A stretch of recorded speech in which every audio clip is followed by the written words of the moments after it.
Thank you, Chairman Sanders, Ranking Member Graham, and members of the committee for inviting me to testify before you today. I want to thank the committee for holding this hearing examining spending at the Department of Defense, and to thank the chairman for his leadership in forcing a debate on the size of the Pentagon's budget. While we await details on the fiscal year 22 budget, what we know so far shows Pentagon spending continues to increase at an unsustainable rate. Testimony heard before this committee nearly 40 years ago largely remains true. We are paying too much for too little capability. Buying unproven weapon systems in quantity before testing is complete, awarding contracts to companies with histories of waste and misconduct, and giving disproportionate funding to an agency that is years away from being able to pass an audit wastes taxpayer dollars and undermines readiness. Significant cuts to the department's budget are necessary to create the incentives and pressures for reform, to address how the department spends its money and how it fails to set priorities. Throwing even more money at the department, I fear, is going to make these problems worse. As has been mentioned, the department's most expensive program, the F-35, is an instructive case study of current problems and their expensive consequences. At the beginning of the F-35 program, the aircraft's public image is that it would be more Chevrolet than Porsche. This year, the Air Force Chief of Staff called it something closer to a Ferrari. While there are many lessons to be drawn from the F-35 program, there are 4 I want to highlight. First, we must fly before we buy. Second, we must insist on good data from the beginning of these programs.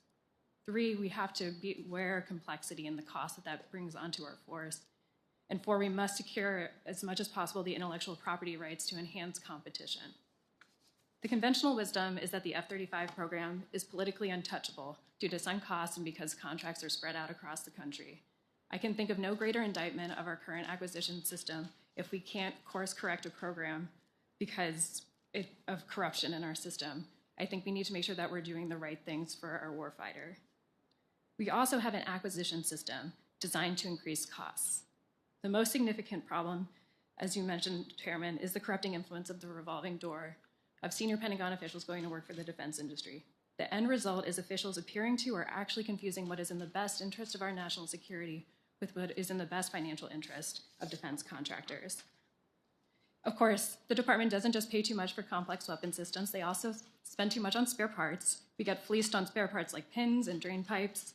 The overpriced plastic toilet seat covers that cost $640 in the 1980s now cost $10,000. One of the root causes of these overcharges is misuse of commercial item designations, which makes it difficult for the government to obtain cost or pricing information to determine whether the prices contractors are charging are fair and reasonable. When an item is designated as commercial, contractors generally do not have to provide cost or pricing information to the government. If something were truly commercial, prices wouldn't be secret. Reforming the definition of commercial item, as the Obama administration previously proposed, is an overdue reform to reduce overpayments and waste. As Mr. Hartung mentioned, another opportunity for savings is service contracting. Last year, the department spent $200 billion on service contracts. POGO has found that service contractors can cost nearly 3 times more than civilian employees. Both the Defense Business Board and the Pentagon's own cost estimating shop have identified this as a key opportunity for savings. Looking for those savings and improving data on that spending will go a long way to helping the department. We must also make sure that taxpayer dollars do not go to risky contractors. Currently, companies that waste taxpayer funds or defraud the government often continue to receive contracts. The government could make more informed decisions about who wins those awards if reporting and transparency of responsibility information was improved.